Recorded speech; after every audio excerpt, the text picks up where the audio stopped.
de Interpretación y de Intervención Sociocultural a cargo del doctor Raúl Fuentes Navarro del ITESO México. Este es el programa que tendremos la noche de hoy.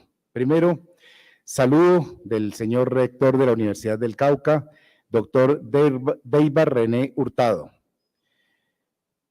Segundo, saludo de la magíster Sandra Liliana Solarte Muñoz, decana de la Facultad de Humanidades, Ciencias Sociales, Artes y de la Educación de la Corporación Universitaria Confacauca, Uniconfacauca. Tercero, saludo del doctor Alexander Buendía Astudillo, director del Centro de Gestión de la Calidad y la Acreditación Institucional de la Universidad del Cauca. Cuarto, saludo del doctor Edgar Camacho Godoy, decano de la Facultad de Derecho, Ciencias Políticas y Sociales de la Universidad del Cauca. Quinto, saludo del doctor Felipe García Quintero, jefe de Departamento de Comunicación Social de la Universidad del Cauca. Sexto, entrega de la resolución del Consejo de Facultad de Derecho, Ciencias Políticas y Sociales al doctor Raúl Fuentes Navarro como profesor distinguido, resolución que será leída por el señor decano Edgar Camacho. Séptimo, presentación del doctor Raúl Fuentes Navarro. Octavo, conferencia magistral, comunicación, prácticas de interpretación y de intervención sociocultural, a cargo del doctor Raúl Fuentes.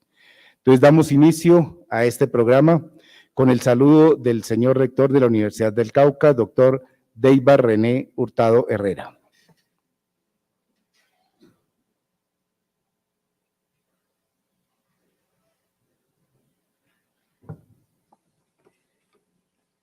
Buenas noches para todos y para todas.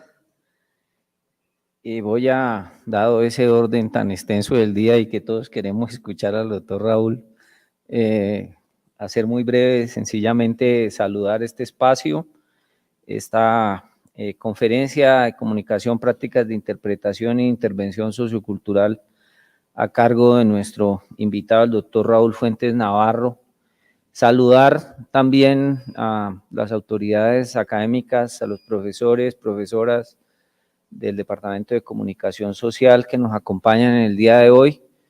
Estamos en este mes de noviembre que empieza celebrando los 197 años de fundada de la Universidad del Cauca, pero también este año es un año especial porque celebramos los 25 años del programa de comunicación social.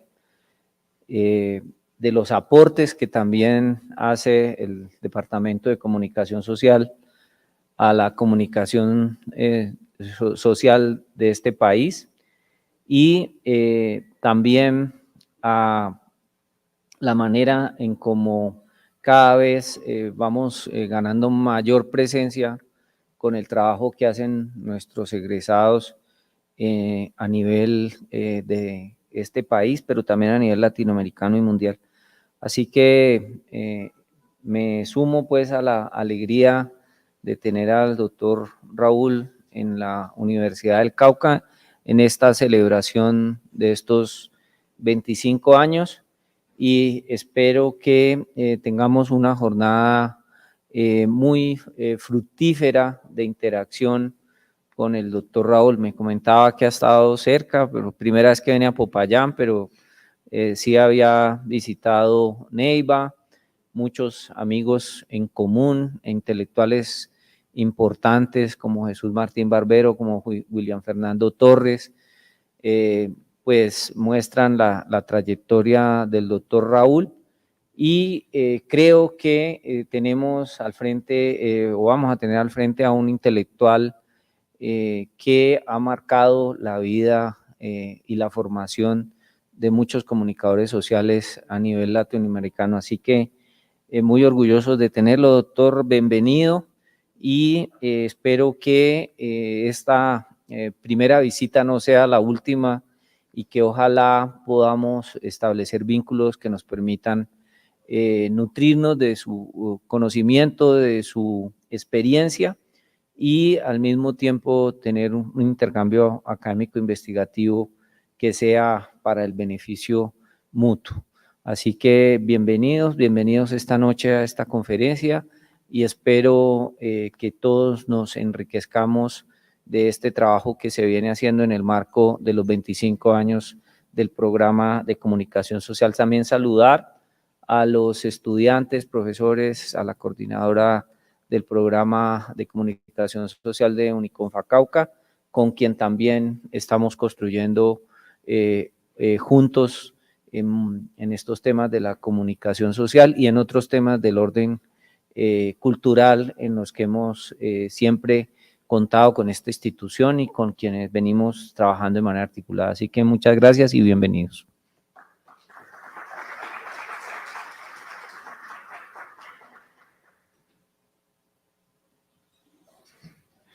A continuación, el saludo de la magíster Sandra Liliana Solarte Muñoz, decana de la Facultad de Humanidades, Ciencias Sociales, Artes y de la Educación de la Corporación Universitaria Confacauca, Uniconfa Cauca.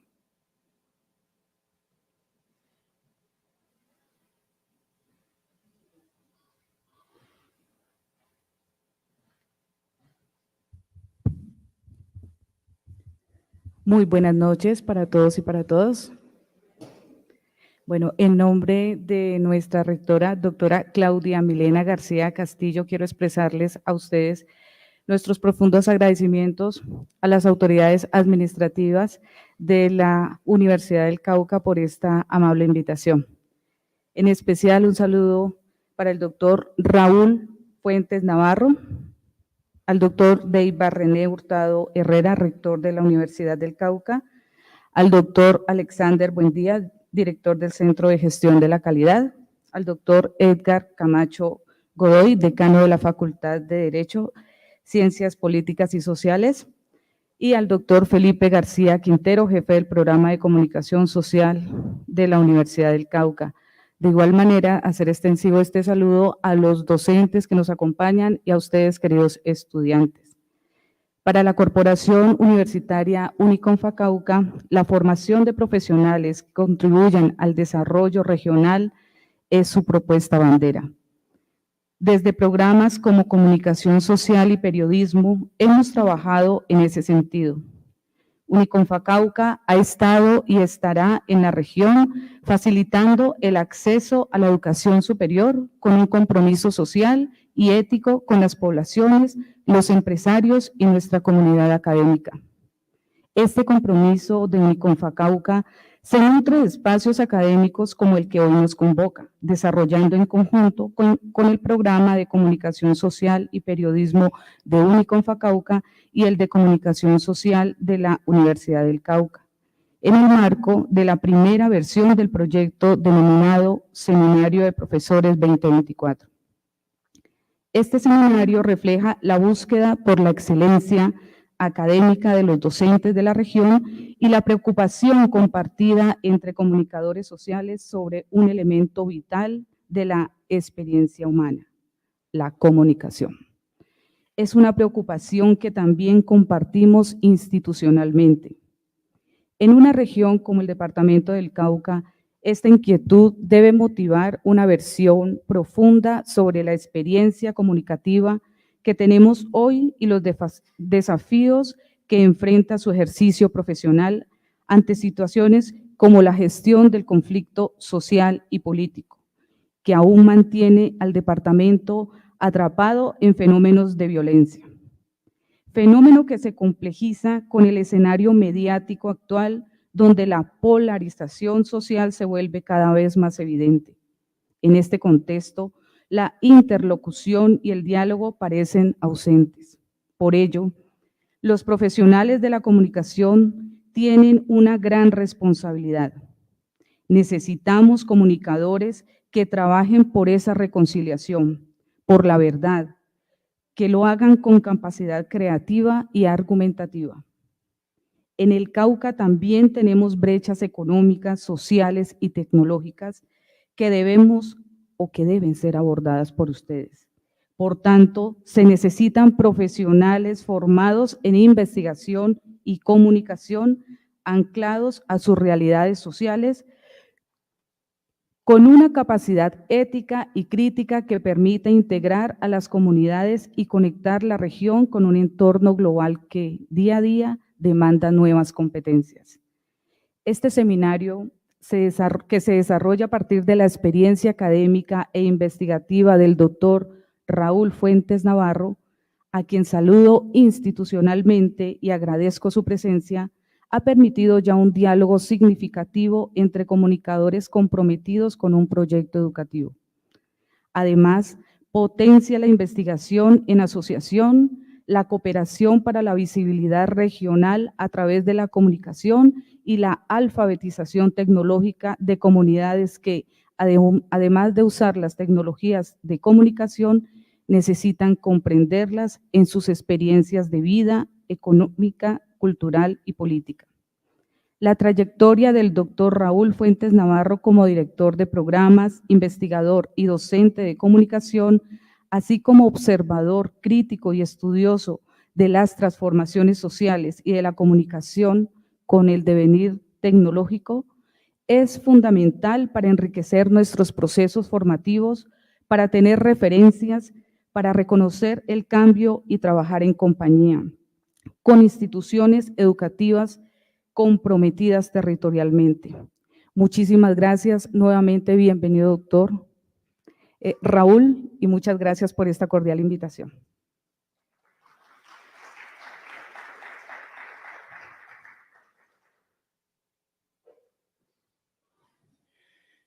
Invitamos a continuación al doctor Alexander Buendía Astudillo, director del Centro de Gestión de la Calidad y la Acreditación Institucional de la Universidad del Cauca.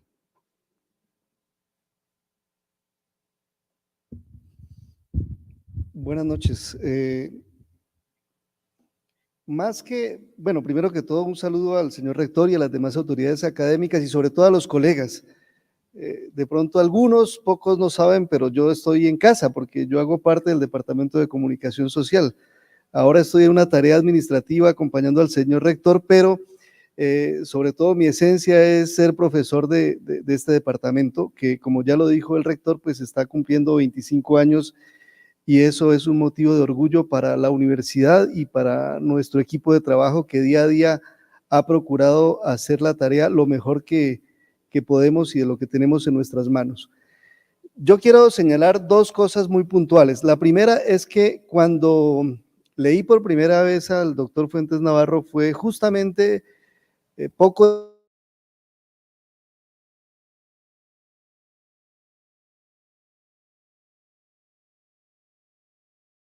y me acuerdo que sus aportes fueron muy importantes para el trabajo que estaba haciendo en aquel entonces porque primero marcó para nosotros los jóvenes investigadores en la comunicación unas rutas y unos caminos a seguir en el sentido de mostrarnos cómo se había desarrollado la investigación en México y en América Latina. Y me parece que ese derrotero fue clave para constituir lo que luego se convirtió en el grupo de investigación ECO, que es el grupo, digamos, más antiguo que tenemos en el departamento y que seguramente también sirvió y sentó las bases para el otro grupo de investigación que lo conforman otros colegas. Entonces, el primer aporte que quisiera agradecer acá públicamente fue justamente ese recorrido por la investigación en comunicación en México y en América Latina. Y lo segundo fue en FELAFAX, si no estoy mal, fue en el año 2006 en Bogotá, en la Javeriana, que el doctor Fuentes Navarro también estuvo allí y pudimos coincidir en una mesa de trabajo donde pudimos ver cómo esa investigación en el campo de la comunicación no había sido estática, sino que había sido, por el contrario, muy dinámica y muy diversa, y cómo esa investigación en comunicación había abordado otros campos muy interesantes como la cultura, la educación, los estudios culturales, entre otros campos disciplinares. Y lo menciono acá porque desde el departamento hemos dialogado con otros colegas de la universidad que también se interesan por esos temas.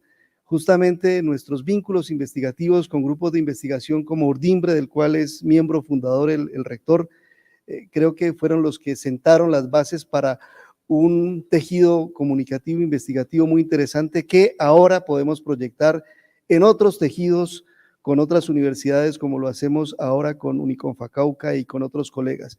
Entonces me parece que tener al doctor Fuentes Navarro esta noche acá con nosotros y estos días compartiendo y celebrando nuestro aniversario 25 como programa académico, es valioso en el sentido de que no solamente muestra lo que hemos sido y lo que hemos recorrido, sino sobre todo lo que podemos seguir construyendo conjuntamente.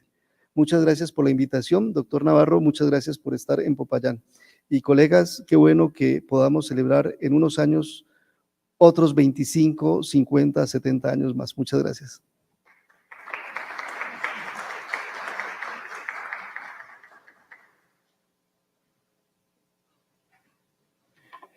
A continuación, invitamos al doctor Felipe García Quintero, jefe del Departamento de Comunicación Social de la Universidad del Cauca.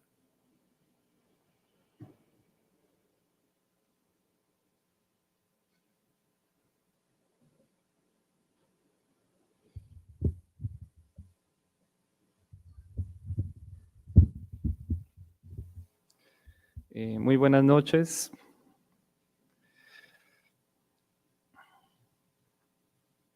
La celebración de los 25 años de creación del programa de comunicación social de la Universidad del Cauca ha significado enfrentar los retos de la mayoría de edad que impone cumplir un cuarto de siglo. Esta experiencia nos dice que somos aún un programa joven que busca mejorar y desea crecer. Motivo por el cual este año hemos culminado una tarea primordial como es el proceso de autoevaluación con fines de acreditación de alta calidad y alrededor suyo retomar viejos proyectos e iniciar nuevos procesos académicos, como el Seminario de Profesores Raúl Fuentes Navarro 2024, dedicado al estudio de la obra del maestro mexicano para reflexionar sobre temas y problemas específicos, fenómenos emergentes y cuestiones esenciales del campo académico. Estudiar así la comunicación demanda un ejercicio de diálogo con pares, como también la necesidad de socializar el conocimiento experto entre la comunidad académica de estudiantes, egresados, periodistas y público externo, tal y como lo busca la conferencia de esta noche que imparte uno de los comunicadores más destacados de Iberoamérica por sus aportes al campo disciplinar y al ejercicio investigativo de la comunicación. Este compartir nuestro es posible gracias a la generosa disposición del maestro Raúl Fuentes Navarro de visitar Popayán para realizar otras actividades académicas con públicos diferenciados, pero integrados al objetivo común, que nos llevó a establecer los términos de una alianza entre la Universidad del Cauca y Uniconfa Cauca para nutrir el diálogo de nuevas ideas y estimular la reflexión acerca de la enseñanza y la investigación de y en la comunicación en nuestro contexto. El Departamento de Comunicación Social agradece especialmente al Centro de Gestión de la Calidad y la Acreditación Institucional de la Universidad del Cauca el respaldo a esta iniciativa y al Programa de Comunicación Social y Periodismo de Uniconfa Cauca por el apoyo a un proyecto que fomenta la integración académica y el colegaje de ambos programas de estudio. Muchas gracias.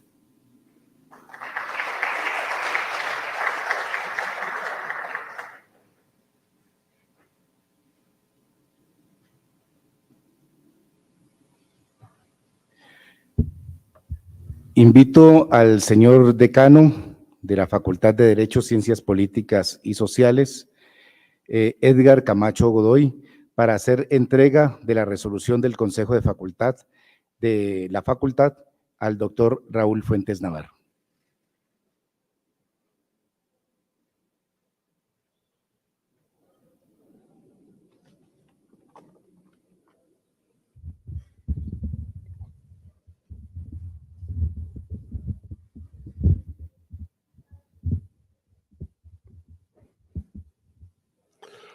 Muy buenas noches para todos y todas.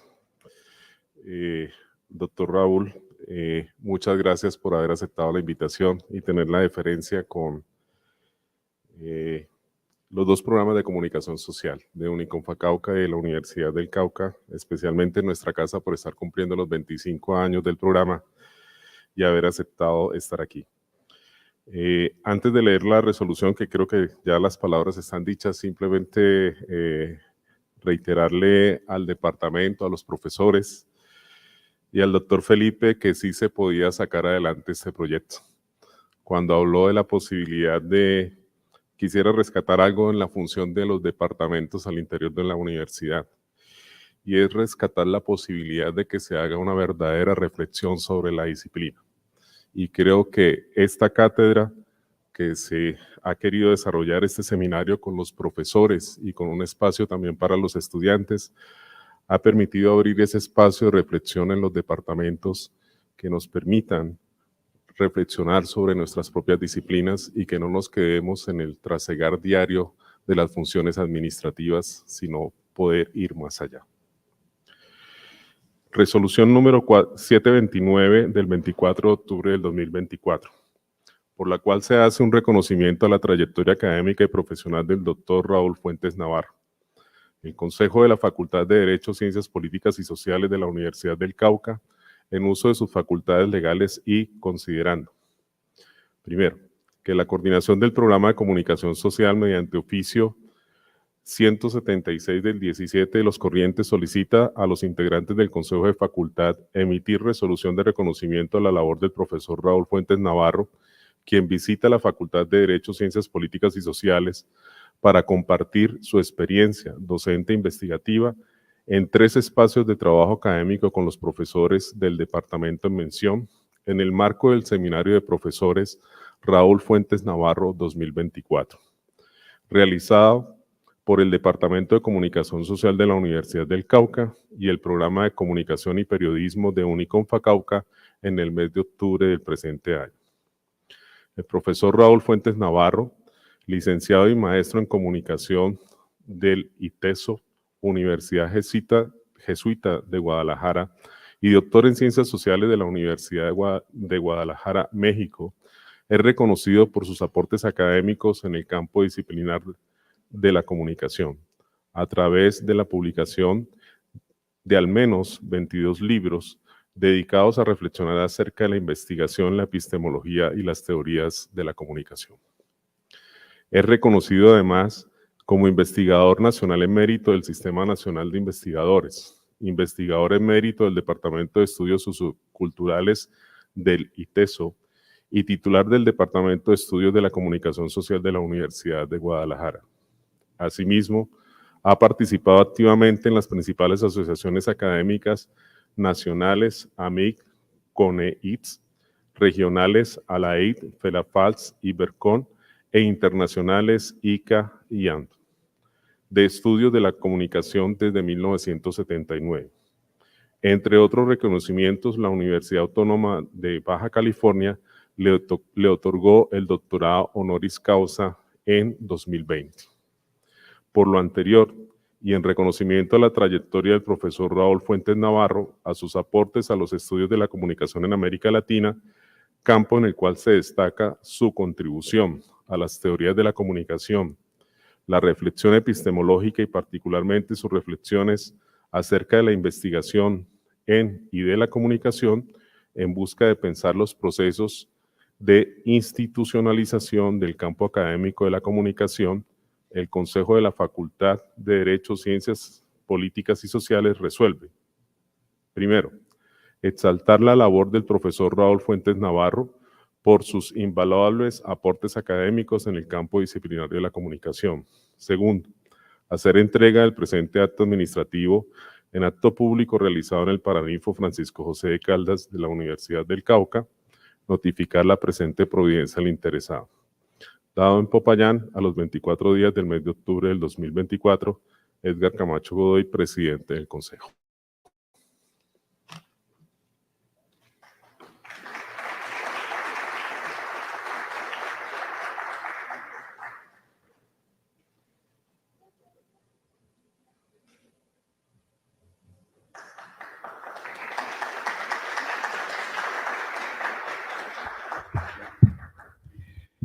Es un honor para mí presentarles al doctor Raúl Fuentes Navarro, una de las figuras más influyentes en el campo de los estudios de la comunicación en América Latina.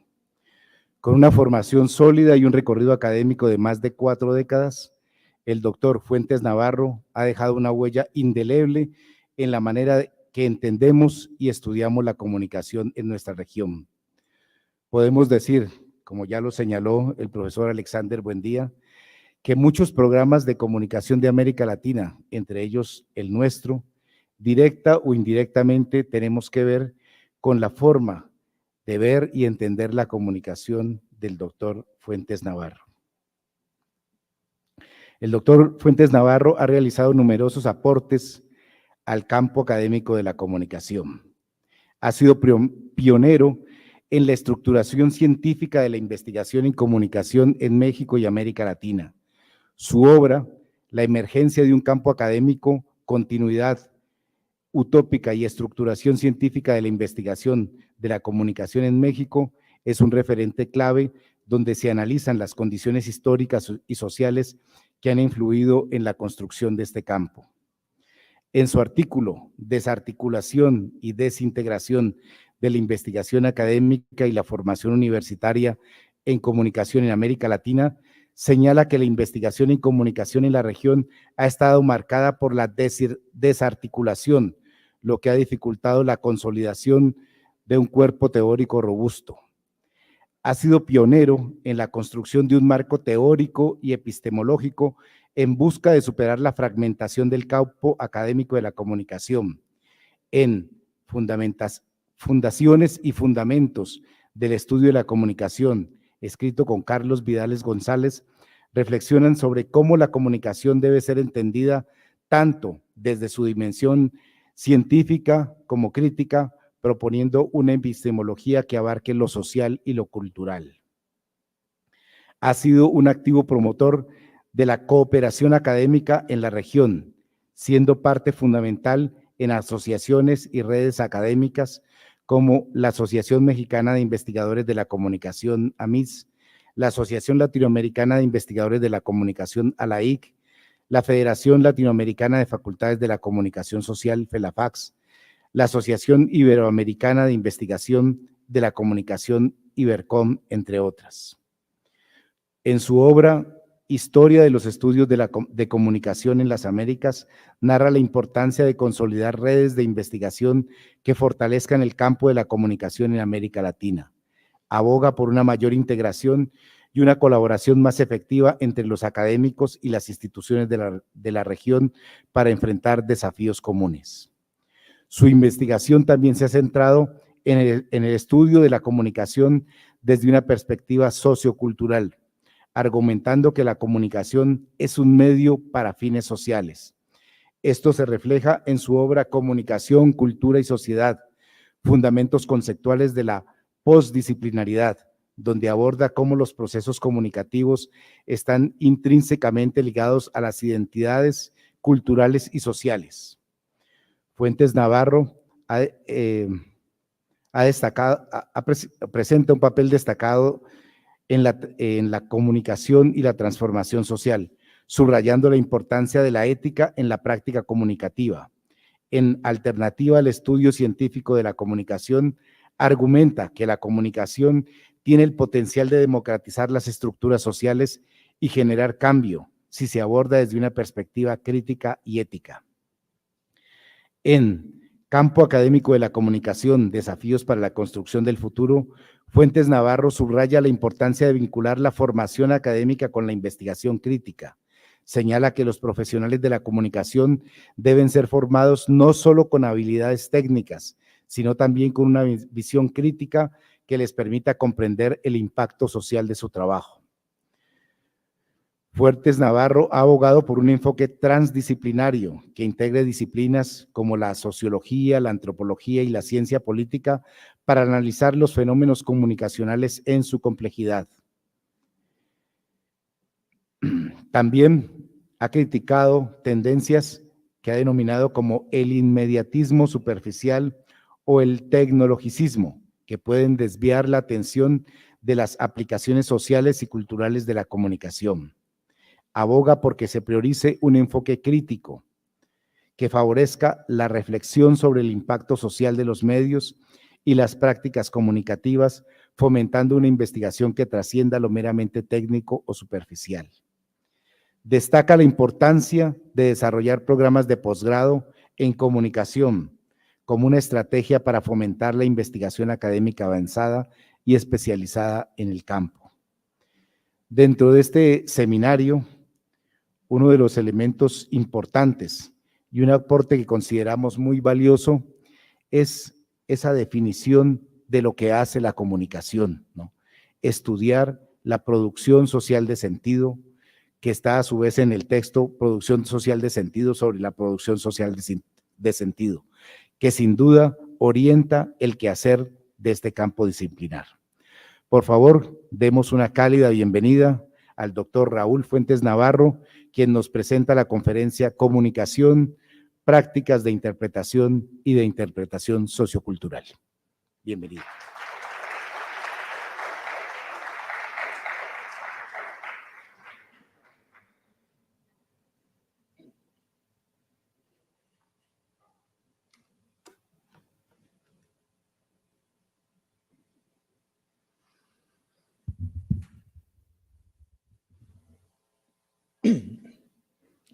Buenas noches. Es una buena noticia, sí puedo hablar. Estaba temiendo no poder hacerlo, de la parte emotiva con la que me han recibido y que agradezco muchísimo. Buenas noches, señor rector, señoras autoridades, colegas, amigos. Tengo un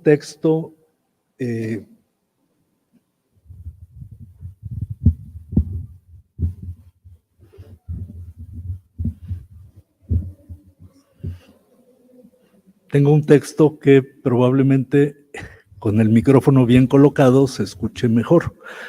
Eso esperemos. Si no, me lo reclaman, por favor.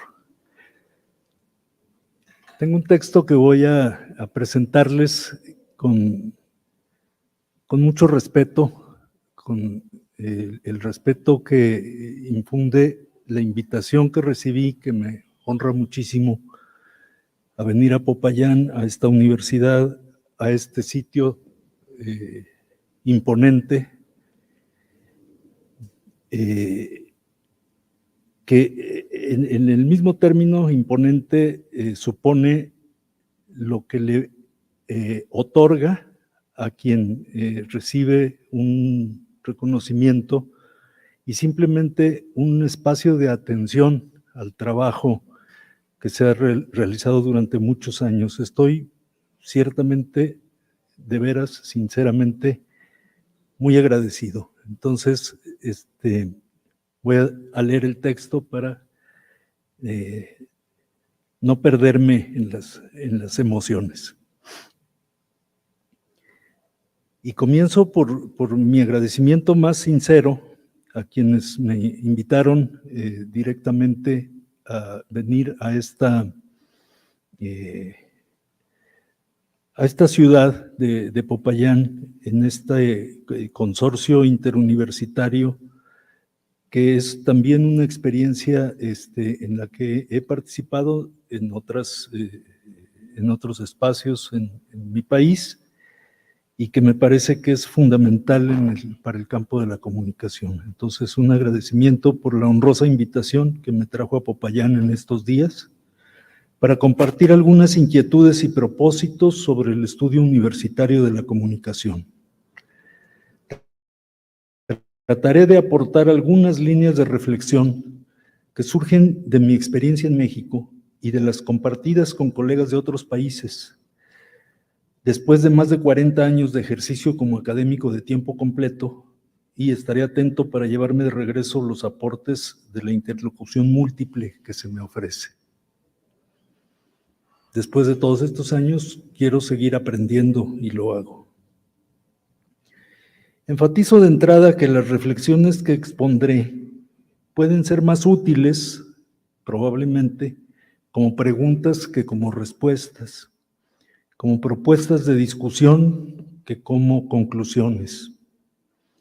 Sin dejar de lado mi trabajo docente, realizado sobre todo en programas de posgrado en comunicación y ciencias sociales en los últimos años, me asumo primordialmente como un investigador, es decir, alguien entrenado para cuestionar el sentido común y tratar de formular y de compartir mejores y más profundas explicaciones, siempre tentativas, sobre las realidades socioculturales contemporáneas, una actitud que intento estimular en los estudiantes dispuestos a aprender sobre comunicación mediante la comunicación. Aunque estoy administrativamente jubilado, no me he retirado académicamente, ni he renunciado a ejercer ese cuestionamiento, que es una parte esencial de mi responsabilidad profesional. Mi propuesta para hoy, en ese marco, busca evidenciar en ese sentido las relaciones prácticas entre la comunicación entendida como interpretación y la comunicación entendida como intervención de y sobre las complejas estructuras socioculturales que sostienen nuestros entornos. Es decir, la comunicación como algo más, mucho más que recepción y emisión de mensajes. Una de las fuentes teóricas principales que adopto como fundamento de esta propuesta es la que Klaus Krippendorff llamó en un texto de 1994 teoría recursiva de la comunicación. Aunque hay muchas otras perspectivas que confluyen de alguna manera con el pensamiento crítico, no necesariamente funcional o alineado, sobre las comunicaciones, las culturas y las sociedades contemporáneas, dicho deliberadamente así, en plural, las comunicaciones, las culturas y las sociedades contemporáneas. Perspectivas entre las cuales están, por supuesto, varias originadas y desarrolladas en Latinoamérica, pero que no son las que en este momento voy a poner por delante. Después probablemente interese saber por qué. En clara coincidencia con la teoría de la estructuración de Anthony Giddens y otras propuestas de sociología reflexiva, Krippendorff señalaba hace 30 años que para hacer sentido de las propias prácticas de vivir con los demás y mantener la propia comprensión, respetando la autonomía cognitiva de los otros, las construcciones recursivas de la realidad inevitablemente se sugieren a sí mismas y son inconsistentes con la idea de que hay un solo universo. Por el contrario, remiten a un multiverso de construcciones de realidad radicalmente distribuidas, pero coordinadas, que se despliegan continuamente en las prácticas no mutuamente desafiantes de seres cognitivamente autónomos. La comunicación es, sobre todo, un esfuerzo de comprender ese despliegue, esas prácticas.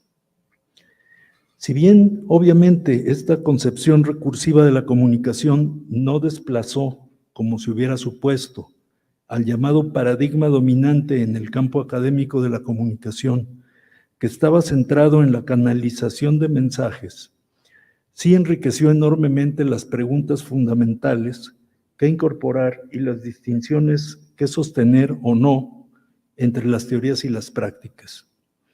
Al hacer eso, por supuesto, incrementó y fortaleció la dispersión y la fragmentación que caracterizan al campo de la comunicación, porque la ética del reconocimiento mutuo de iguales capacidades y derechos entre los participantes en los procesos de comunicación como factor constitutivo de la sociedad, la cultura y la política, es mucho más fácil de aceptar y de practicar en abstracto que en concreto.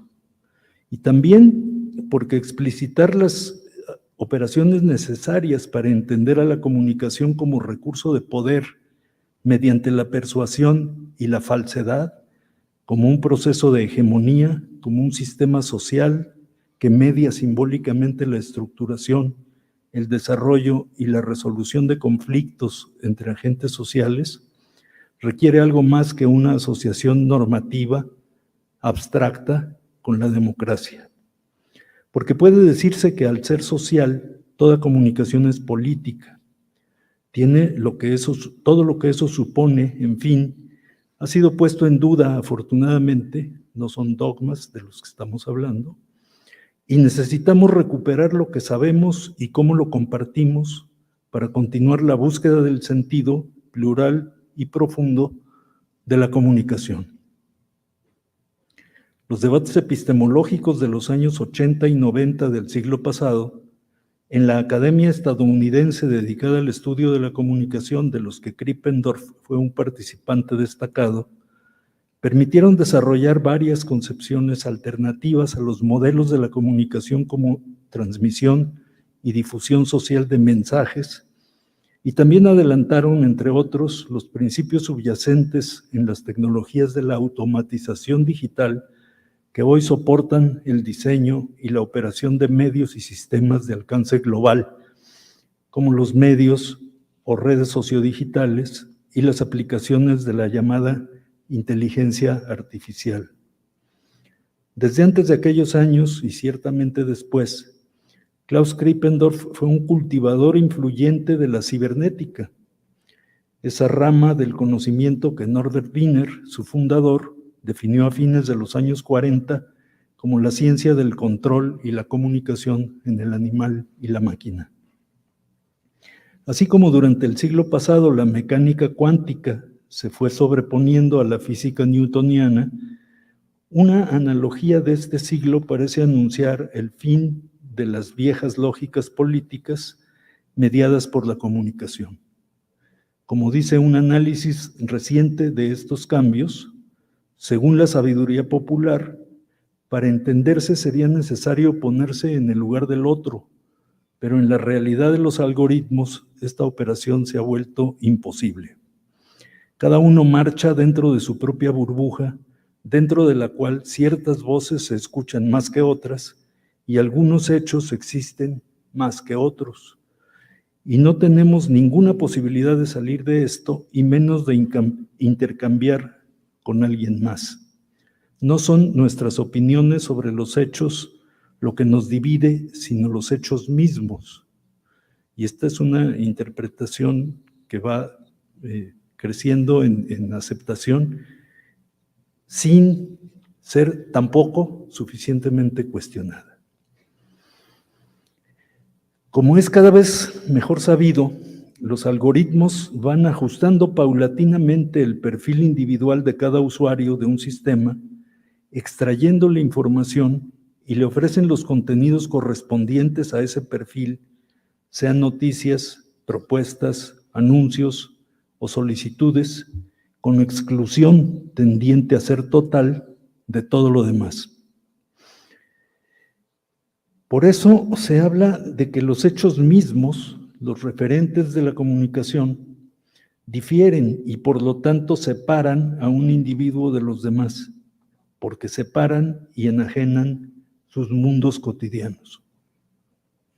Pero la teoría recursiva de la comunicación de Krippendorff, formulada en términos éticos, consideraba por encima de cualquier otra cosa la agencia humana y no la intromisión tecnológica en la selectividad de contenidos y de formas programadas en forma de algoritmos, procedimientos de personalización susceptibles de permanente ajuste, llamado aprendizaje, todavía en sentido figurado. Originalmente este autor propuso 5 imperativos para ser integrados teóricamente en una totalidad. El imperativo estético, que se resume como construyes tu propia realidad por ver. El imperativo empírico, inventa todas las construcciones alternativas que puedas y promuévelas para experimentar las limitaciones de su viabilidad. El imperativo autorreferencial, inclúyete como constitutivo de tus propias construcciones. El imperativo ético, concede a los demás que aparecen en tus construcciones al menos las mismas capacidades que empleas tú para construirlas. Y el imperativo social, cuando comuniques, preserva o abre nuevas posibilidades para otros. Más tarde, Krippendorff llamó premisas a estos enunciados sintéticos, evitando así que se entendieran como dogmas, y los hizo confluir en la hipótesis de que la comunicación humana se constituye a sí misma en el desenvolvimiento recursivo de construcciones comunicativas sostenidas por los participantes, incluyendo a cada uno en prácticas entrelazadas que esos participantes pueden reconocer y explicar en términos de comunicación. Y apuntó así a las condiciones que posibilitan que el marco recursivo para construir la comunicación desde teorías aportadas por los participantes sostenga posibilidades emancipatorias. La agencia, la capacidad de transformar una relación social situada, en estos casos se ubicaría en los sujetos comunicantes, pero en las redes sociodigitales radica en el algoritmo, una entidad lógico-matemática de operación programada, no en los sujetos. Habría que averiguar entonces si la recursividad teórica, como la entendía Krippendorf, podría, y bajo qué condiciones, compensar la programación significativa algorítmica de las redes y hacerlo empíricamente mediante recursos metodológicos estandarizados. Pero la complejidad de las relaciones entre las prácticas situadas de comunicación y las condiciones sociohistóricas en las que acontecen, así como en otra escala entre los sistemas de medios y los estados nacionales, es algo todavía muy poco reconocido y enfrentado, tanto desde la explicación académica como desde las prácticas cotidianas. Esa complejidad no está suficientemente reconocida. A veces parece que al hablar de medios o de políticas de comunicación estuviéramos todavía en el siglo XX o a veces hasta en el XIX. Y lo que se ha llamado inteligencia artificial, hasta ahora solo aplicaciones limitadas de diseño y de composición lingüística, además de promesas alucinantes, complica mucho más las cuestiones de la comunicación en general y de la persuasión o de la educación en particular. Seguramente podría argumentarse, podría pensarse que para restituir la historia del concepto de inteligencia artificial y seguir los múltiples debates de alto nivel científico y académico que están ya en curso en el mundo, tendríamos que ir más allá de la recomendación publicada el año pasado por la Subdirectora General de Educación de la UNESCO, nada menos, en relación con el futuro. Cito: ¿cómo hay que preparar a los jóvenes para que actúen en una sociedad en la que coexisten máquinas y seres humanos sin debilitar el intelecto humano a medida que delegamos ciertas funciones cognitivas? No podemos permitirnos exponer toda una generación a ese experimento. Es posible e indispensable concebir las innovaciones digitales de forma que la autonomía humana quede protegida. Por eso la UNESCO apela a la prudencia hasta que los marcos regulatorios, la formación del cuerpo docente y programas escolares adaptados, nos permitan proteger a los sistemas educativos y a los alumnos. Hasta ahí la cita textual de la subdirectora de la UNESCO en el área de educación. A mí me sorprende que lo que la UNESCO pueda recomendar en 2023 sea prudencia y casi nada más. Como si la educación fuera algo etéreo, independiente de las interacciones de los sujetos entre sí y con el mundo mediante la comunicación. En cambio, autores como Graham Murdoch han afirmado que no todo lo sólido se ha diluido, en contra de lo que se suele decir sobre el capitalismo digital o cognitivo. Hay materialidades mediáticas que tratan de ocultarse. La llamada nube es un gigantesco sistema de cómputo que absorbe una cantidad enorme de energía, e Internet se mantiene en su mayor parte libre de regulaciones y políticas, con las graves consecuencias que esta anarquía acarrea. Hay grandes costos ambientales y graves problemas ocultos con el trabajo, agravados todavía más con el advenimiento de las máquinas inteligentes, como el Internet de las cosas o los autos sin conductor, y la gran cantidad de información que circula sin el consentimiento explícito de los ciudadanos. Por ello, para Murdoch, la intervención efectiva en los debates sobre las emergentes máquinas y redes de comunicación necesariamente implica conocimiento de las propiedades de nuevos materiales y de la operación de la computación cuántica, además de evaluaciones de sus impactos ambientales y sus consecuencias sociales. Decidir entre alternativas, sin embargo, nunca es simplemente una cuestión de análisis, siempre es también una opción social. Más allá de la prudencia, contra lo que no tengo nada en contra, creo que hay otras propuestas de intervención crítica que tendríamos que tomar también prudentemente en cuenta. Aunque contamos con décadas de reflexiones, de investigaciones, propuestas y experiencias quizá mal asimiladas y cada vez más divergentes entre sí, en la práctica académica internacional y en los diversos horizontes socioculturales donde hemos ubicado las preguntas básicas y los ánimos para debatirlas siempre parciales e incompletas respuestas. La incertidumbre parece ocupar cada día mayor espacio y tener mayor peso en el fondo tanto de la comunicación ejercida cotidianamente como de las interpretaciones académicas disponibles para entenderlas y explicarlas. Una consecuencia práctica es que necesitamos ordenar mejor los productos de la investigación y la teoría y ponerlos a disposición abierta y libre de los interesados, de todos, no solo de los programadores y los controladores de las redes telemáticas, como los identificó Manuel Castells en su acercamiento conceptual y metodológico al poder de la comunicación. En la conclusión de ese libro de 2009, enfocada hacia una teoría comunicacional del poder, Castells planteó una hipótesis que creo que después no profundizó o especificó más.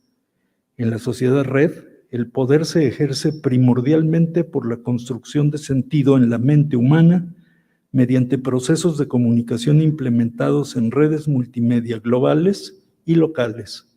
Y también avanzó Castells en los cómo, que tendrían que revisarse y actualizarse por todo lo que esas redes han desarrollado en la década y media más recientes.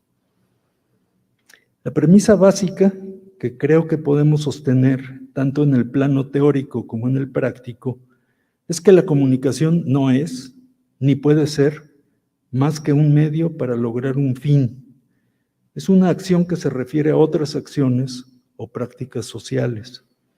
Y no deberíamos olvidar nunca, sobre todo cuando no son públicas, analizar los fines a los que sirven socialmente las prácticas de comunicación, las nuestras y las de otros agentes individuales o institucionales. En los procesos de comunicación, cualquiera que sea su forma o su extensión, hay proyectos sociales en juego, hay ejercicio de poder, hay fines que se proponen o fines que se imponen. Es decir, hay responsabilidades comprometidas, aunque no se hagan explícitas, sobre todo si no se hacen explícitas. No hay procesos de comunicación aislados de las relaciones sociales de las que surgen y a las que contribuyen a reforzar o a modificar.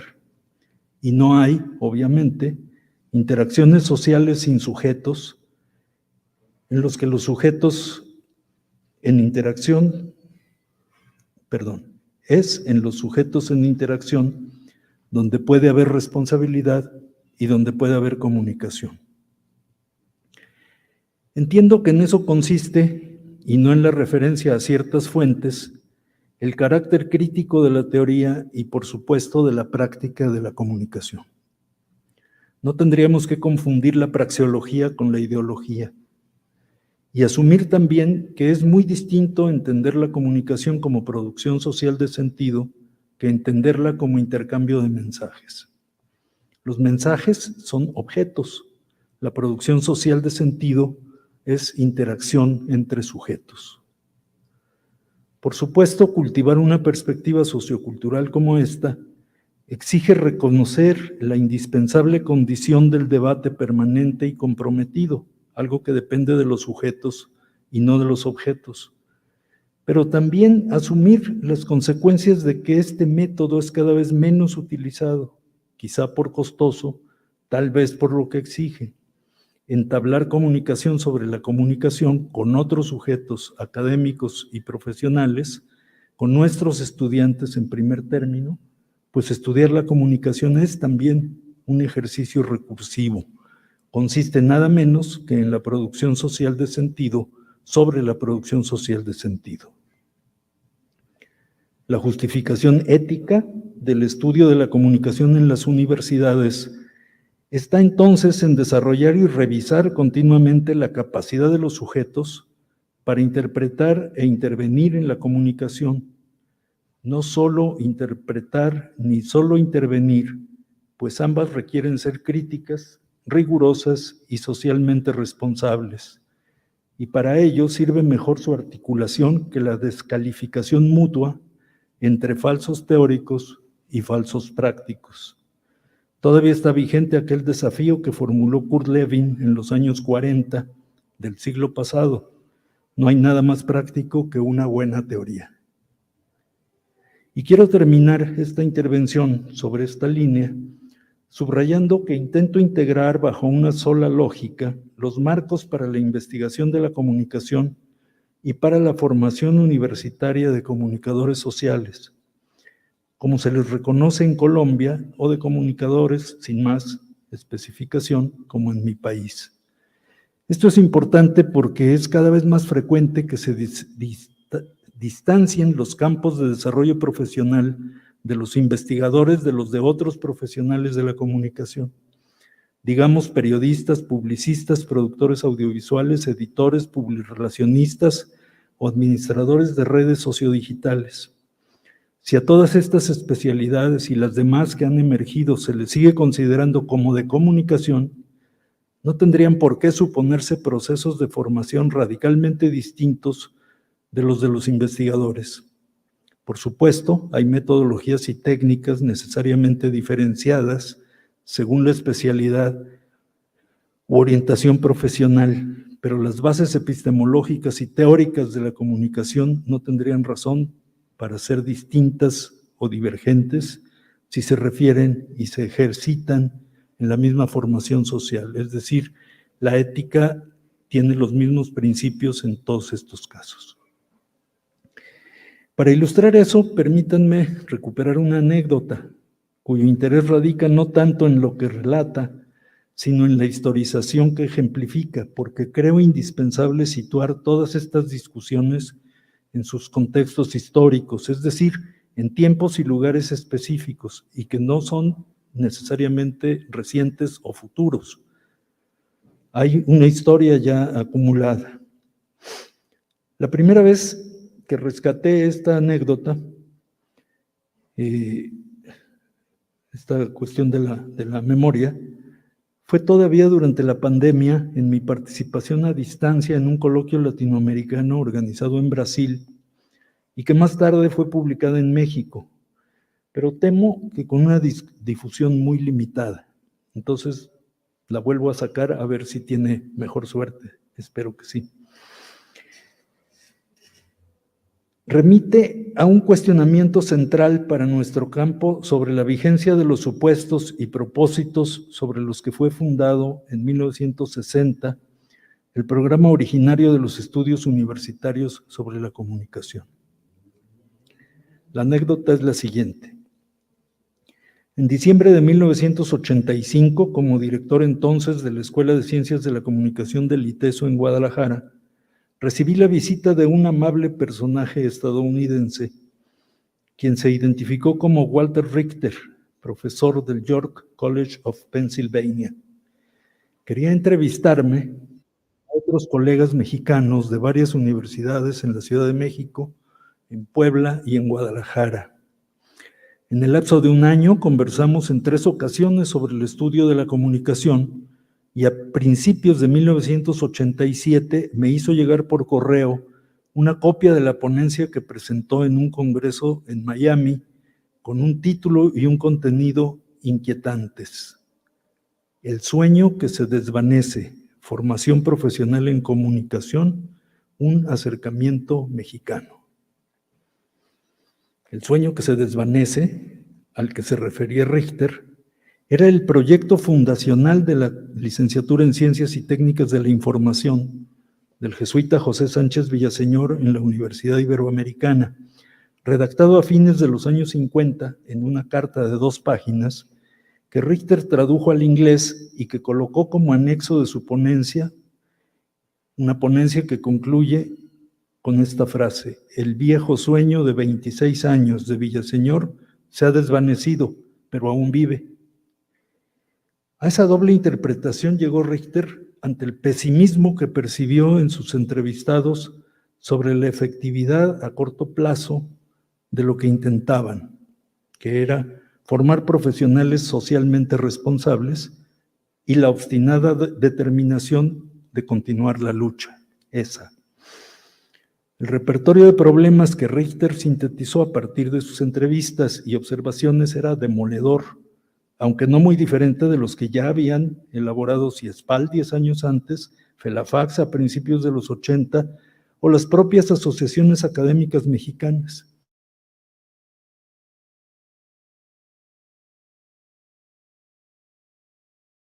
Falta de una definición unificada del campo profesional, carencia de profesores adecuadamente preparados, falta de respeto para los egresados por parte tanto de los estudiantes como de los empleadores, dependencia de la investigación extranjera de la comunicación y resistencia de los medios comerciales a compartir su investigación con los académicos, apatía política, falta de integridad institucional al autorizar nuevas escuelas, insuficiencia de recursos materiales, etc.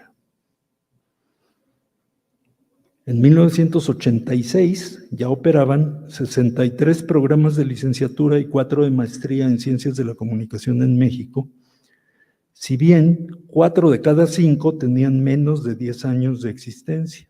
Era, con toda razón, una carrera nueva.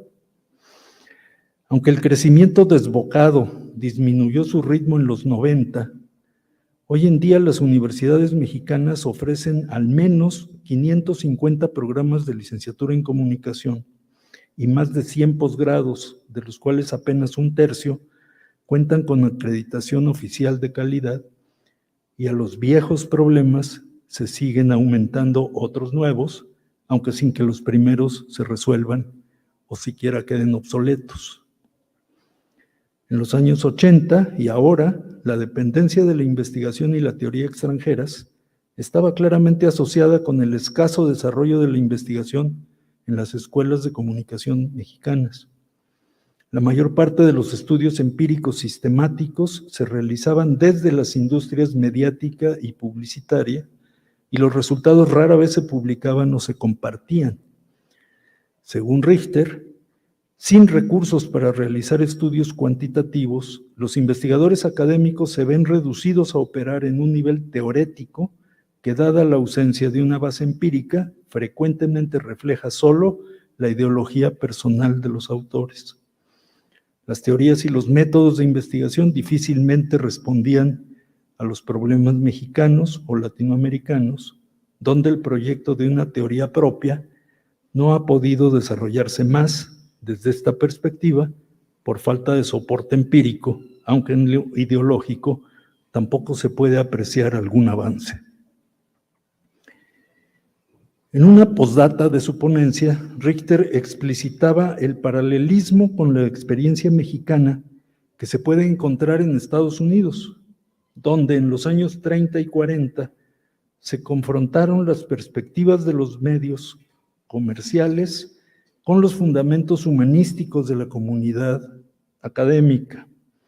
Esa tensión fue reduciéndose en la medida en que los departamentos universitarios se fueron convirtiendo en centros de entrenamiento de personal para los medios, y el ideal del servicio público de los profesionales de los medios parece haber disminuido hasta el nivel de la virtual invisibilidad.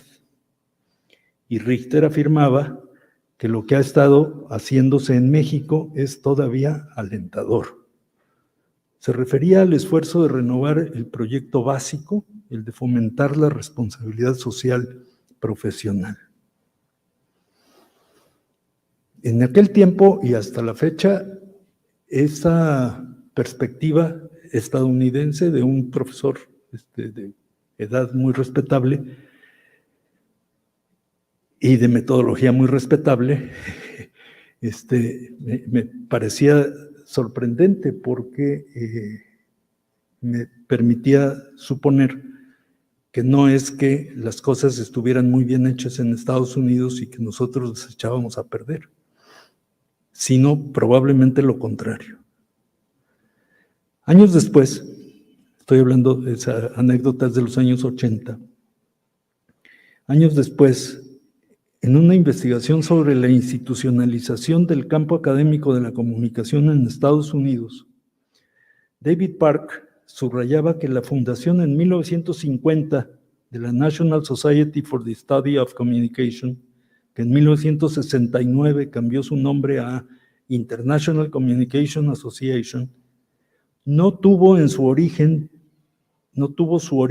esa asociación en alguna propuesta de organización de la investigación en ciencias sociales o de cobertura internacional sobre la comunicación de masas o algo similar, sino que tuvo su origen en una disputa entre profesores de cursos de inglés, retórica, oratoria y expresión en público, que se dice en inglés speech, que desde 1932 se habían extendido en la educación media superior estadounidense como parte del entrenamiento básico para diferentes profesiones y que estaban siendo identificados como cursos de comunicación. Entonces, el origen de la investigación de la comunicación en Estados Unidos es distinto del que creemos generalmente y que es muy fácil constatar que no. Creemos que los modelos estaban armados, probados y listos para exportación evaluada. Y no fue así. El origen de la investigación en Estados Unidos es distinto del que creemos generalmente y tampoco tuvo una relación directa con la formación universitaria de periodistas o de publicistas. Todo eso se integró muy inconsistentemente, por cierto, según Peters, en otros espacios universitarios desde donde se exportaron al mundo como respuestas descontextualizadas a preguntas mal formuladas. Esa no es una caracterización mía, sino de Peters. Además,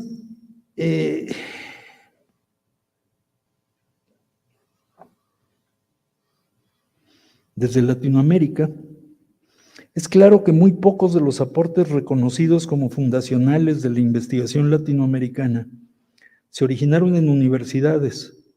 Incorporarlos a ellas ha sido muy difícil para desarrollarla e integrarla como una escuela, exactamente lo mismo que ha sucedido en otras regiones del mundo. La investigación de la comunicación sufre de fragmentación en más de un sentido en todas partes y las condiciones más comunes no son precisamente las más favorables para su consolidación científica y académica, y menos en los términos simplistas de la lucha entre paradigmas.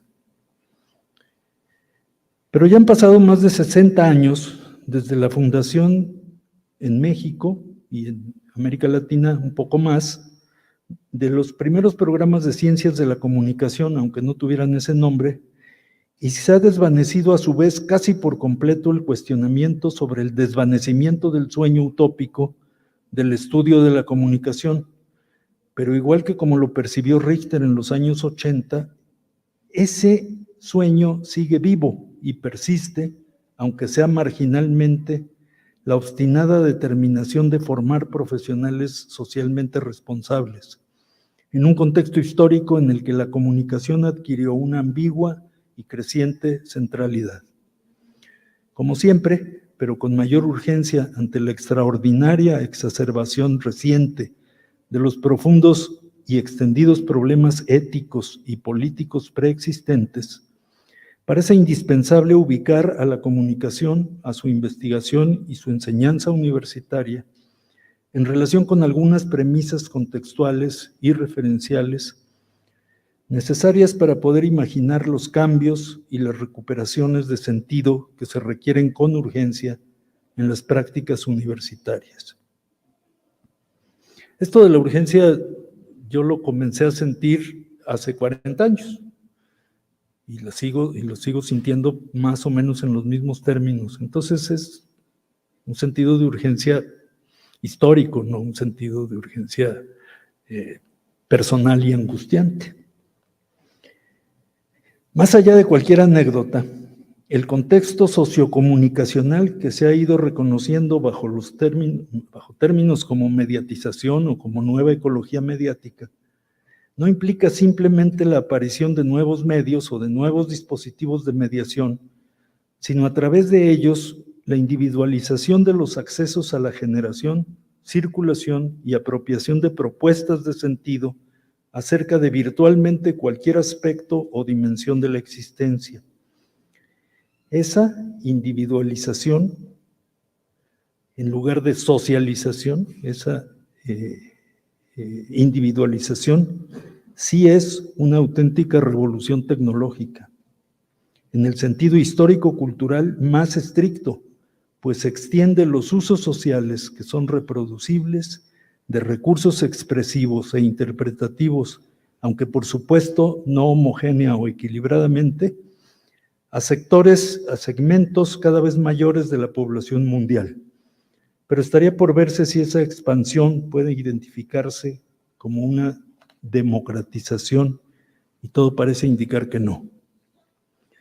Por ello digo que es responsabilidad central de los programas universitarios formular de la manera más precisa que sea posible cómo interpretar y cómo intervenir profesionalmente en ese sistema que podría reconocerse como una espiral, ya no del silencio como la clásica hipótesis de Elizabeth Noel Neumann acerca de la opinión pública, sino de la estridencia efímera del inmediatismo superficial.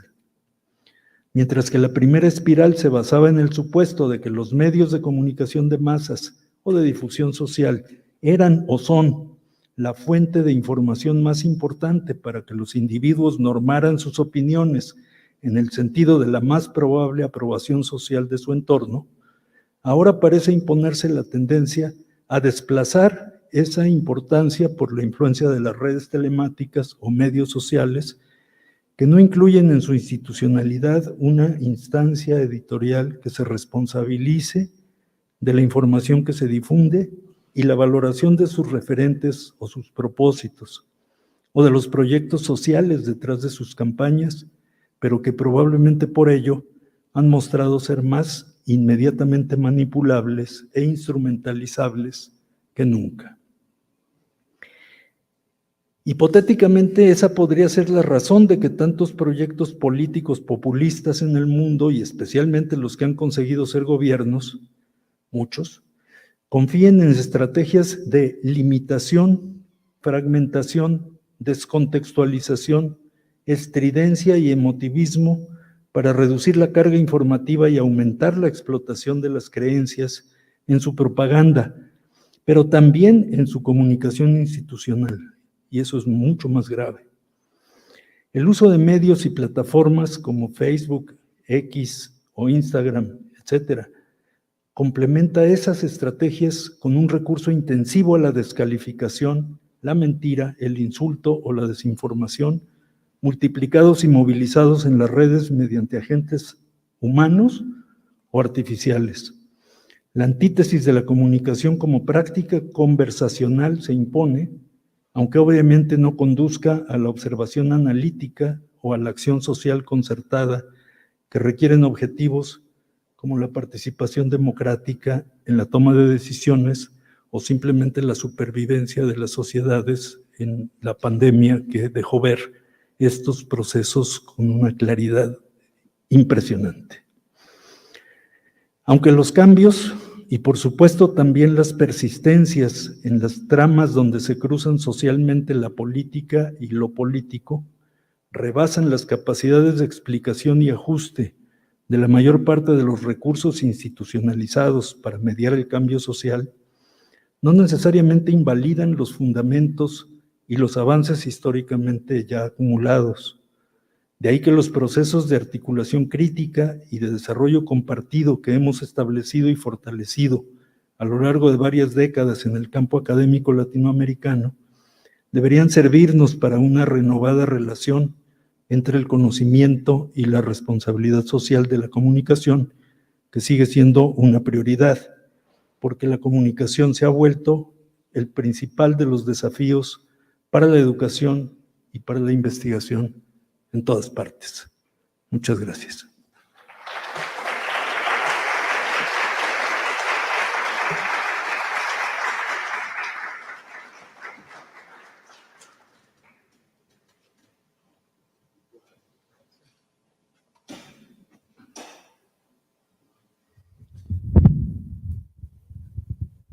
Abrimos ahora un espacio para comentarios o preguntas de los asistentes.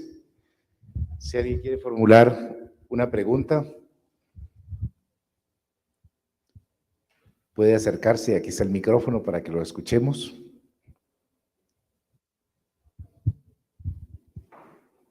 Ya estamos cansados, ya está como tarde, ¿no?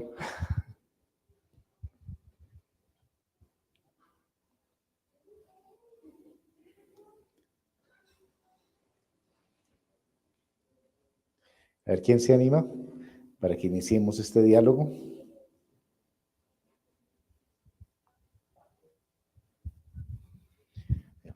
Me están diciendo que las preguntas van para mañana. Mañana en la mañana tenemos también un espacio entre los profesores para conversar con el maestro Raúl Fuentes. Entonces, bueno, aquí se anima la profesora Olga Patricia.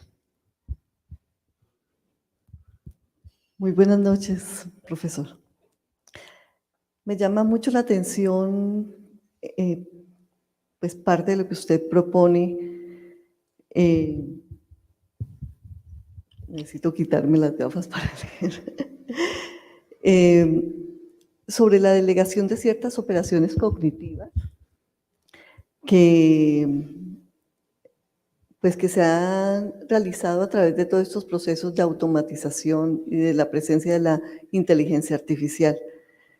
Y recordaba a un filósofo de la Universidad del Valle que se llama Estanislao Zuleta, que alguna vez nos hablaba de la importancia de recuperar la inteligencia del proceso. Y creo que la comunicación podría tener como una de sus misiones importantes justamente es recuperar la inteligencia del proceso. Generar tal vez, como también nos comentaba otro profesor, procesos de desautomatización, que implicaría esos procesos de desautomatización.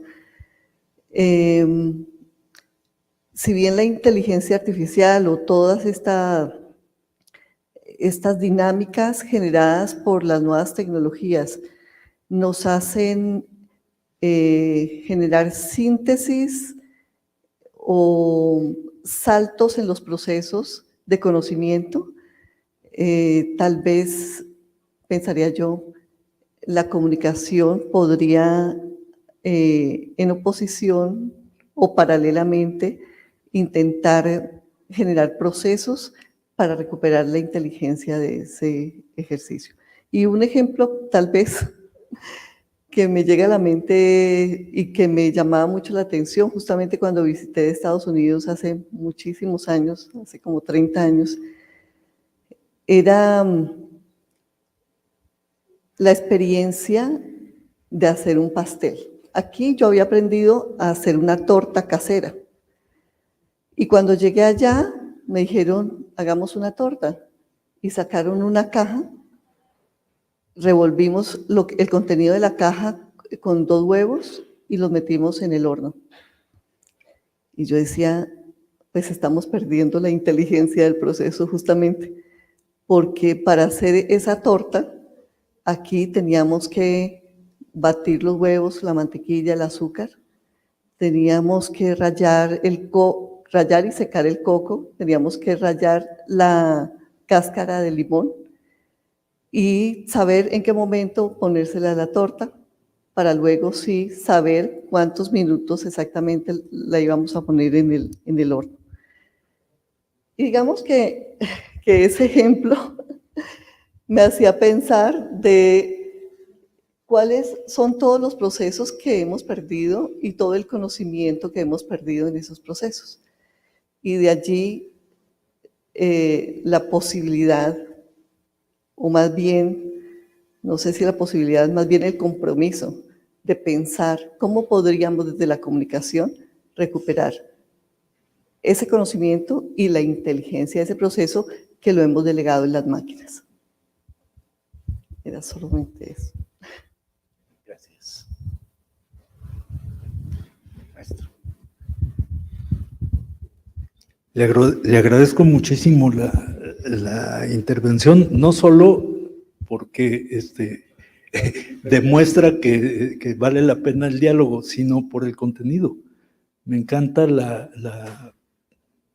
el sentido de la propuesta y sobre todo la relación entre inteligencia y recetarios, ¿no? O de producción industrializada de pasteles o de tortas, en fin.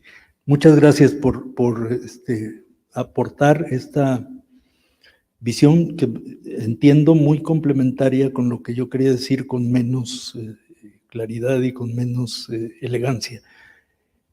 Pero el concepto de inteligencia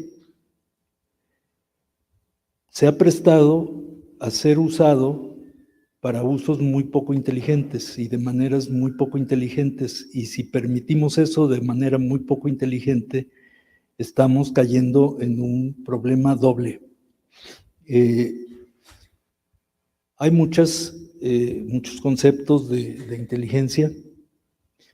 Uno de los que me han servido más para entender la comunicación es el que viene de la epistemología genética de Piaget, en que la inteligencia cumple el papel histórico de articular la capacidad de adaptación social de la raza humana. Es decir, la inteligencia es la capacidad de adaptarse al medio y de modificar el medio en función de los propósitos inteligentes que son colectivos y que son históricos. Después de ahí hubo ciertas derivaciones hacia un concepto muy individualizado de inteligencia, ¿no? Incluso para medir la capacidad intelectual, la capacidad de la inteligencia en los estudiantes y en los jóvenes, etc. Pero eso no lo discuto ahora. Nada más señalo que no es el concepto de inteligencia con el que estoy pensando cómo ubicar inteligentemente esta falsa inteligencia artificial, que sí es artificial, cosa que tampoco resuelve gran cosa, pero que no entiendo cómo se le puede llamar inteligencia a algo que extrae el producto de sus procesos de implantación social, que es de alguna medida el mecanismo de la comercialización y de la difusión de las innovaciones tecnológicas asombrosísimas y maravillosas y todo lo demás, pero que llevan el peligro implícito de esa forma de desarrollo que es digamos, un real peligro, un real desafío para el desarrollo de la sociedad como la quisiéramos imaginar, ¿no? Un modelo deseable, digamos, de desarrollo social con la comunicación en el centro de esa producción, de esa sociedad. No es la sociedad idílica, e ideal y homogénea, no, es la sociedad que se puede apropiar responsablemente de sus propias decisiones y de sus propias posibilidades. Es decir, es un concepto mucho más político de una cierta tendencia que un concepto filosófico o abstracto en otro sentido, sin demeritarlos, por supuesto, pero el discurso práctico me parece que en comunicación tiene que pasar por ahí, tiene que recuperar en las universidades especialmente el sentido de la inteligencia en la práctica, no en la etiqueta de los instrumentos ante los cuales es muy poco lo que se puede hacer, y entre lo poco que se puede hacer es tratar de entenderlos y de interpretar cómo operan para saber qué puede pasar si seguimos desarrollándolos acríticamente. Como están diseñados para eso, para el consumo acrítico, como muchas otras cosas.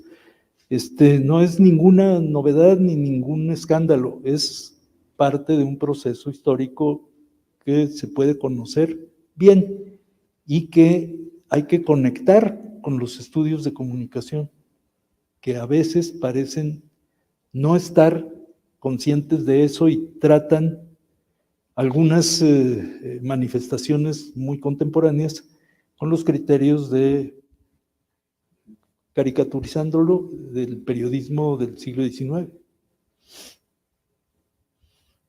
Gracias por el aporte. ¿Alguien más tiene preguntas?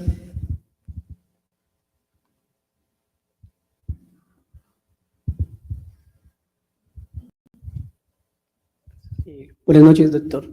Bueno, yo quería preguntarle con qué desafíos o retos se ha encontrado usted epistemológicos al enfrentar la comunicación social como una disciplina de corte científico.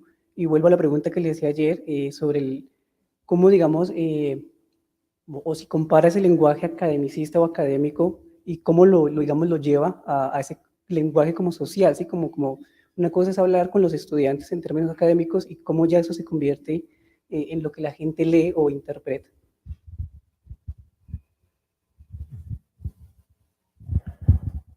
Muchas gracias. Esa doble dicotomía es algo que no podemos dejar que se distancie más todavía de lo que ya está. Esa doble dicotomía, esa elaboración de atención y de criterios para la educación, la formación profesional y para el ejercicio social de esas capacidades. Es muy raro, cada vez más raro, que las formas que se han establecido como tradicionalmente en la formación de comunicadores en las universidades, en todas, se pueda aplicar. Entonces, el término es inaplicable. Ese término no corresponde a esa referencia. Los conocimientos no se aplican. Los conocimientos sirven para desarrollar un sistema de interpretación que permita decidir qué es lo que vale la pena y qué es lo que no vale la pena con respecto a una situación concreta y poner en práctica las habilidades y las capacidades y las estrategias que se puedan disponer para eso.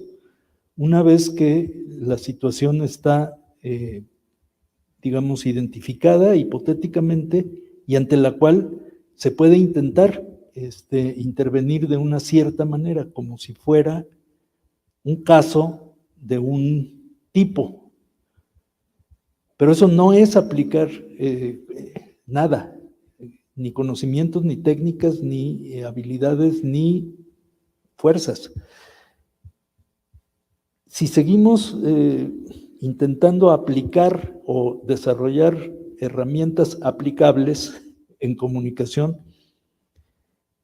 lo que vamos a hacer es seguir contribuyendo a esta dificultad de la otra disyuntiva, la disyuntiva del discurso especializado y el discurso común, civil, cotidiano,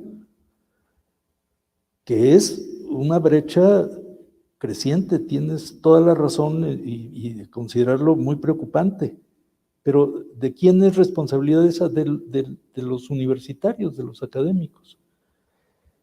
Y no solo de los autores renombrados, sino de todos.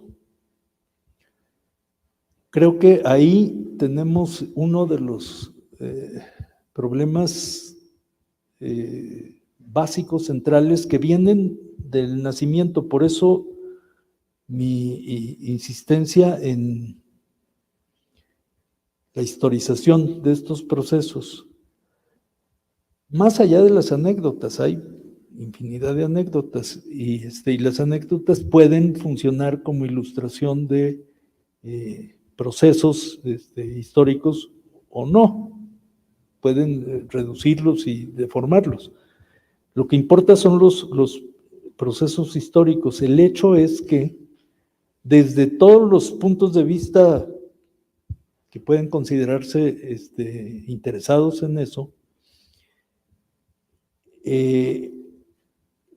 la historia de la fundación y de la difusión de los estudios de comunicación en las universidades, desde donde las inventaron hasta donde las tenemos ahora en todas partes, ha dejado unos huecos y unas desviaciones muy importantes, que si no las reconocemos y las tratamos de remediar, no de evitar, sino de trabajar a partir de ellas, porque esa es historia, no es una imaginación, es producto de una investigación rigurosa y creativa. Cuando lo es,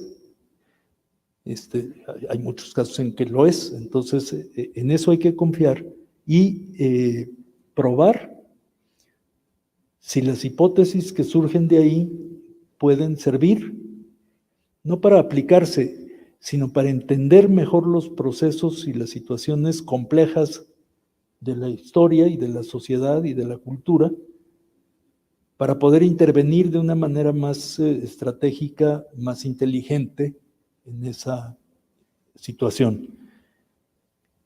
No para borrarla y modificarla y cambiarla por otra, sino para tratar de proponer a la sociedad, que es la que puede hacer los cambios, la sociedad como sujeto colectivo, que es la que puede hacer los cambios, proponerle y sugerirle claves de interpretación, no más, no hay otra manera. Por eso, ahí es donde conecta con la política, y ese es un proceso político, no es un ejercicio de política, es un ejercicio de intervención pública, de sentido público. En fin, creo que el enorme crecimiento rápido y muy irracional de este campo, como muchos otros campos académicos, no es una característica de los estudios de comunicación, es una característica mucho más general, y hay casos peores que el nuestro. Pero lo que yo digo es que este es el que uno eligió como propio, y tampoco se puede uno hacer cargo de reconstitución de la creación, no, no, se trata nada más de tratar de reconocer de una manera más crítica, es decir, más precisa y más realista, lo que es en relación con lo que podría ser. Y esto no solo podría ser mejor, sino que debería ser mejor. Porque la comunicación, no por nosotros, los estudiosos de la comunicación, sino por otros agentes, se convirtió en un instrumento central de desarrollo y de poder. Casi el recurso central. Y vamos a tener que presenciar, sin mucha participación, pero sí con mucha atención, la próxima semana, elecciones en Estados Unidos, que son el escenario privilegiado para el desarrollo de estas y de quién sabe cuántas otras iniciativas y experimentaciones, que no aplicaciones, son realmente la prueba de hipótesis cada vez más refinadas y cada vez más perversas. ¿Alguien más? Entonces, la última pregunta para que ya vamos a descansar. Muy buenas noches, doctor. Pues esta pregunta se sale un poco del tema de lo que se está hablando, pero usted hace un rato habló sobre que había trabajado con temas de audiovisual. Entonces, esta pregunta va más dirigida a ¿cómo cree que las teorías críticas de la comunicación pueden enriquecer el desarrollo de documentales que generen ese impacto social? Impacto social. Ok. ¿Cómo cree que las teorías críticas de la comunicación pueden enriquecer al desarrollo de documentales con impacto social? Gracias, disculpa. Documentales era la palabra que no entendía, entonces, qué bueno que la logré captar, porque si no te puedo responder una barbaridad que no tiene nada que ver. A ver, si estamos hablando de documentales como producciones audiovisuales que tienen un propósito diferente del entretenimiento comercial, digamos, o del entretenimiento con cualquier otro fin, sino que tiene un propósito desde su producción y para su distribución, digamos, en un grupo social, para declarar algo. Es como si fuera un producto de investigación puesto en forma audiovisual. ¿De eso estamos hablando? Yo creo que en el extremo, bueno, debo poner como entre paréntesis que mi interés fundamental cuando fui estudiante de comunicación y los siguientes 10 años fue la producción audiovisual. Entonces, voy a hablar de lo que para mí entonces era el centro de mis preocupaciones y de la anécdota de haber visto muchos documentales, pero el único ejemplo reconocido de un género cinematográfico llamado el cinema verité, o sea, la crónica de un verano de Edgar Morin y Jean Rouch, y un equipo muy importante de sociólogos, antropólogos y productores audiovisuales franceses en los años 60. Y toda aquella historia de recorrer las calles de París con micrófono y grabadora y preguntarle a la gente que caminaba por la calle, ¿es usted feliz? Y recoger audiovisualmente las respuestas o las expresiones que ponía la gente al recibir esa pregunta. Por una parte, eso montado con las reuniones del equipo de investigación, que discutían por qué estaban haciendo esa pregunta, por qué estaban haciendo ese documental y por qué estaban interpretando, como lo estaban haciendo, las respuestas que les daba los ciudadanos parisinos a esas preguntas, a esa pregunta tan aparentemente simple, pero tan difícil de responder. Si ahorita hacemos el ejercicio y le preguntamos a cada quien, ¿es usted feliz?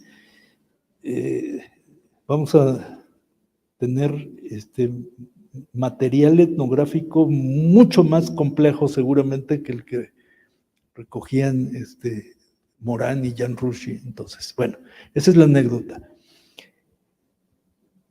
¿Para qué sirvió esa producción, ese proyecto? Para crear un género cinematográfico de articulación entre la antropología más crítica y el medio, que entonces era el más novedoso todavía. La televisión todavía no salía de los pañales, y entonces la producción cinematográfica en película era, digamos, el recurso mediático más avanzado del que se disponía. Pero el poner dentro del producto cinematográfico las discusiones intelectuales, metodológicas, sobre todo, del equipo que estaba haciendo la película para fines de investigación antropológica, digamos, de investigación social de fondo, me parece que es el ejemplo máximo. Claro, hay otros ejemplos clásicos de lo que es el documental y para qué puede servir para eso, para difundir una posibilidad abierta de interpretación de una cierta problemática de interés social y poner a los espectadores en la necesidad de salirse de ese papel de espectadores y de ser partícipes de esa representación, de esa acción, de esa práctica, de lo que se proponga, digamos, el equipo de producción conseguir con esto. Parece que el circuito de pertinencia para el uso de los géneros documentales está superado por otros circuitos mediáticos, sociales, parece. Pero sigue produciéndose documentales de alta calidad, no solo cinematográfica, sino etnográfica o social, digamos, de relevancia social, en muchas partes del mundo, con otra tecnología para producir. Ya no es necesario ver los rushes recién revelados de la película, de lo filmado en un día, para ver 3 días o una semana después qué fue lo que se registró, sino, etcétera. Bueno, ya no les cuento cómo eran esas tecnologías disponibles, pero eran muy diferentes de las que se pueden usar ahora, prácticamente con cualquier teléfono celular. Claro, el teléfono celular hace cosas inteligentes, así llamadas, pero que pueden resultar en productos muy poco inteligentes si no tienen un proyecto detrás y el teléfono no lo trae integrado en los circuitos, en los chips de memoria, ¿no? Al menos eso creo, pero habría que sospechar también que a lo mejor sí los tienen. Bueno, entonces el documental sigue siendo y seguirá siendo, creo, un recurso muy útil para ciertos propósitos, para ciertos fines, y hacerlo es un muy buen recurso de responsabilidad social. Entonces, ojalá se pueda seguir desarrollando y seguirlo haciendo. Muchas gracias, doctor Raúl, por su presencia en Popayán, por compartir este tiempo con nosotros, por todos los conocimientos compartidos, y muchas gracias a todos ustedes por asistir la noche de hoy. Mañana seguimos el otro encuentro. Gracias.